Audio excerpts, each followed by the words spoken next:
देश में चुनाव जारी है। तीसरे चरण की वोटिंग पूरी हो चुकी है। चौथे और पांचवें फेज की तैयारी है। पांचवें फेज में अमेठी और रायबरेली जैसी वीआईपी सीटों पर चुनाव होना है और इस बार प्रियंका गांधी यहाँ पे एक बार दोबारा अपने परिवार के लिए और अमेठी की जनता से वोट मांगने आई हैं। प्रियंका जी, आपका घर रहा है Amethi, has been your stronghold. क्या मैसेज है अमेठी की जनता को?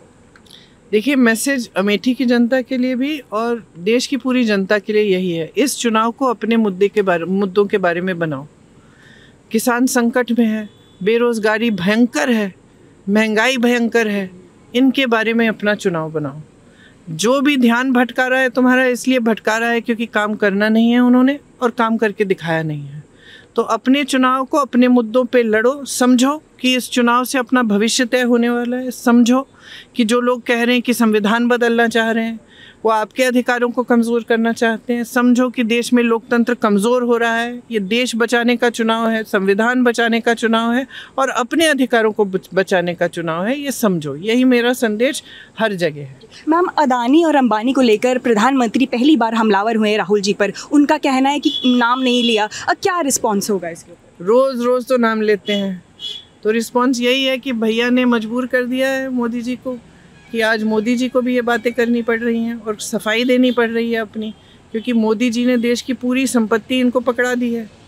देश का कोयला, देश की बिजली, देश के बंदरगाह, देश के हवाई अड्डे, कर्ज माफ़ भी इन्हीं के हो रहे हैं 16 लाख करोड़, और यहाँ किसान आत्महत्या कर रहा है 1-1 लाख रुपयों के लिए। कांग्रेस के मैनिफेस्टो को लेकर लगातार हमलावर हो रही है और उनका कहना है कि कांग्रेस के मैनिफेस्टो में सोने को लेने की बात हो रही है और भी अन्य चीज़ें, चाहे मंगलसूत्र का जिक्र है। सबसे पहली सलाह तो यह है कि मैनिफेस्टो पर हमलावर होने से पहले मैनिफेस्टो पर पढ़ लें, दिखाएं जनता को।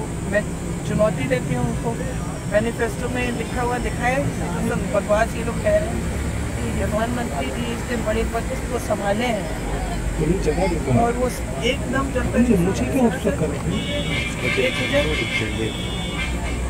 प्रधानमंत्री जी अगर किसी पार्टी की घोषणा पत्र के बारे में बोल रहे हैं तो कम से कम पढ़े तो सही, या फिर जैसे मैंने दूसरे अपने पत्रकार को बोला शायद इनके सलाहकार इनको गलत चीज़ें बता रहे हैं और ये अब ये कभी कभी हो जाता है, किसी का अहंकार इतना हो जाता है, इतना कट जाते हैं लोगों से कि सलाहकार भी गलत बातें सिखा देते हैं और वो बात कबूल कर देते हैं।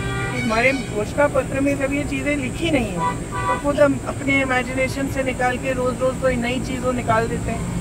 अब बताइए, कोई राजनीतिक दल जो सीरियस राजनीतिक दल ऐसी बात अपने घोषणा पत्र में लिख सकता है कि आपकी 2 भैंसें हैं तो मैं 1 भैंस करा दूँ? पढ़िए ना घोषणा पत्र। और ये भी मैं आपसे भी शिकायत है, आप लोग भी यही सवाल कर रहे हैं। आप ये सवाल कभी नहीं करते कि भाजपा क्या करने जा रही है बेरोजगारी को कम करने के लिए और कांग्रेस क्या करने जा रही है। भाजपा महंगाई को कम करने के लिए क्या कर रही है और कांग्रेस क्या करने जा रही है। भाजपा महिलाओं के लिए क्या कर रही है और कांग्रेस क्या करने जा रही है। चुनाव के ये मुद्दे हैं, तो आप लोगों को भी इन मुद्दों पे फोकस करना चाहिए। आप लोग भी जो ये उछालते हैं उसको लेके पूरे देश में फैलाते थे ये भी ठीक है। मैम, एक आखिरी सवाल आपसे, आपने एक लास्ट क्वेश्चन। 400 की बात हो रही है लेकिन तीसरे फेज का चुनाव ऑलरेडी, अगर ये चुनाव सही ढंग से हो और इसमें कोई गड़बड़ नहीं तो गुस्सा भी नहीं। प्रियंका गांधी।